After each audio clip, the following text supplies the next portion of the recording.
Now, what we're looking at now, this is really just a very quick introduction, so we've got half an hour, is to look at some patterns known as Milton Model patterns, based on the modelling of Milton Erickson, hypnotherapist, done by Bandler and Grinder. Now, this guy operated, rather than drilling down and trying to find out what the core of the problem was, he wasn't really interested in the problem. He was interested in the solution and taking people up towards a solution, and used lots and lots of language that presupposed people could do the things they thought they couldn't do, and presupposed, or assuming in what he was saying, that people had the skills and the experience to do what they thought they couldn't do. And there's a huge amount of this guy's work, and it's an insult to say here we have 8 or whatever it is kind of patterns, and that's Milton, because it's nothing like it.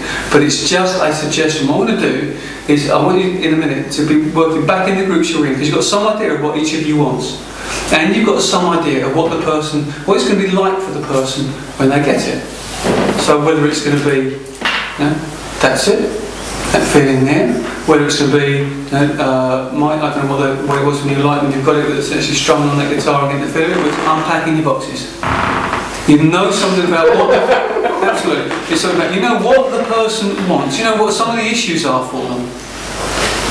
And you've got some of their key ideas, some of their key words, some of the feelings that they're going to have when they get what they want. And you're going to use that.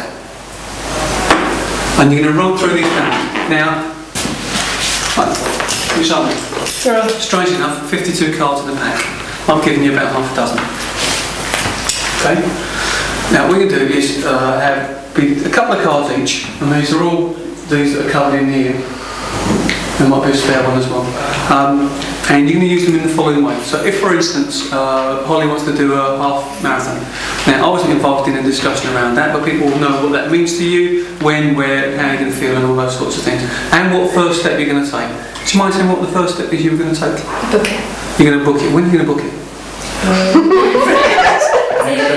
I'm curious to know. There must be a date by which you're or next September.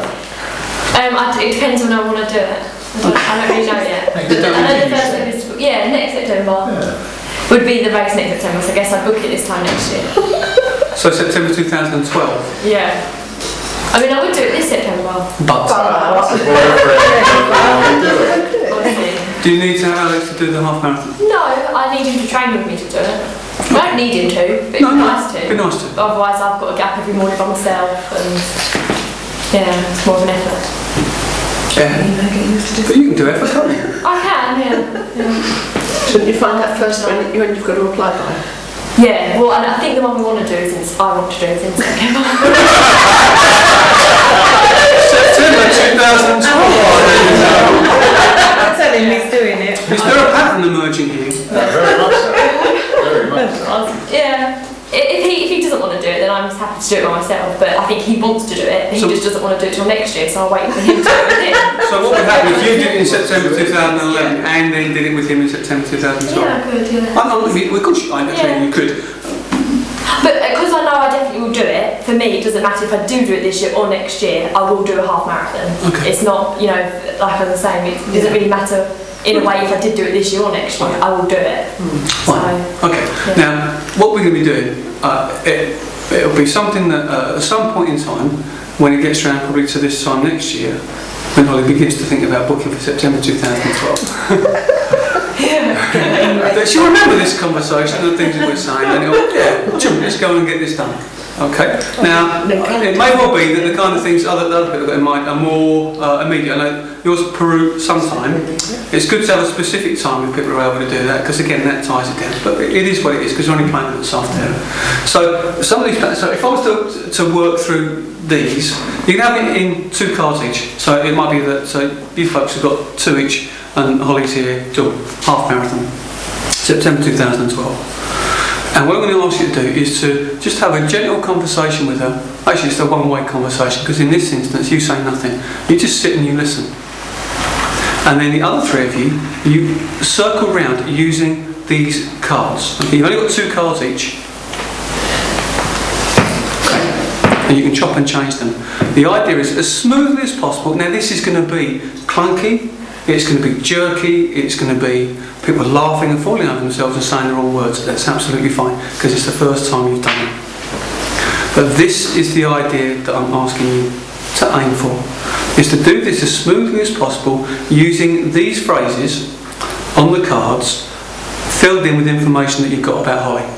I wasn't really party to the conversation, but let's just have a go at it. So, Holly, you might already be thinking about making the first steps towards booking that run, even though it's only a year before you get the chance to book it, but you might already be thinking about taking that first step. And maybe you haven't really thought in detail yet about what it's going to be like when you make that final surge towards the finishing line. You can begin to get some sense of the satisfaction you're going to feel, haven't you? Yeah. And the fact that you've been doing lots of thinking about this means that it's more and more likely to happen, because the more you think about it and the more you plan, the more determined you become, don't you? Yeah. That something is definitely going to happen. And I wonder if you've already started to notice the fact that this dream, this idea that you've had of running a half marathon is already becoming more of a reality, even though it's a year and a half away. The fact that you're beginning to plan and prepare for it. And it's true, isn't it, that the more you plan, the more you get organised and structured, the more things happen.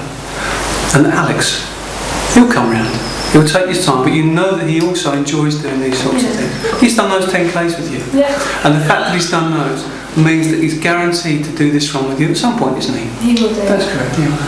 Now, I wouldn't tell you to book this year's run, because that's for you to decide. Only you know when it's right for you to do the half marathon. Whenever that is, will be just absolutely perfect. And I was speaking to Mike the other day, and he said, David, sometimes you have these dreams and ambitions, and you kind of know they're going to happen sometime. And sometimes it just happens to be that you need to get on with it and make your mind up. And just do it. But that's Mike. And we've discussed this for quite a while now, and there have been lots of things that you've considered throughout the course of the last 3 days of training. And I guess there's lots of aspects of NLP that you might have decided to bring to bear in terms of all sorts of different aspects of your life, because you've already said this morning that it's allowed you to slow down and think about things. Your thinking is just as fast, but you're slowing down the way that you're saying things so that people will understand you more and more and more. And the fact that you're being able to do that means you can bring that learning of just slowing things down, making sure that the people that you're talking to know precisely what it is you're saying, that they get the message loud and clear about what you want and what you need. So whether that's a half marathon or anything else, the future's yours, isn't it?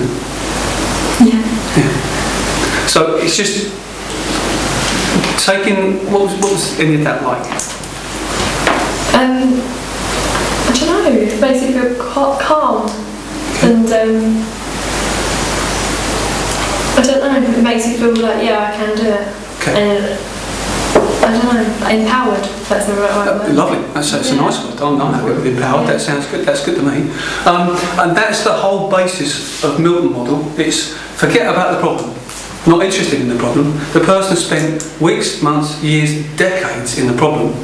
They are brilliant at the problem. Don't want to talk about the problem because I've just got round and round and round and round and round. Not interested. What we're interested in is whoosh, up out into solution, up out into where this is happening, and using patterns. And I don't know if this matches your experience, and it may not. So people kind of go off into like to a daydream land, into storyland, and off they go.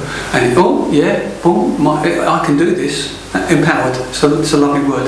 Yes, I can see this happening, boom, boom, boom, and you just fill it and fill it and fill it with a sense of possibility. And clearly there's a lot more to it than what I've just suggested to you. But that's the idea.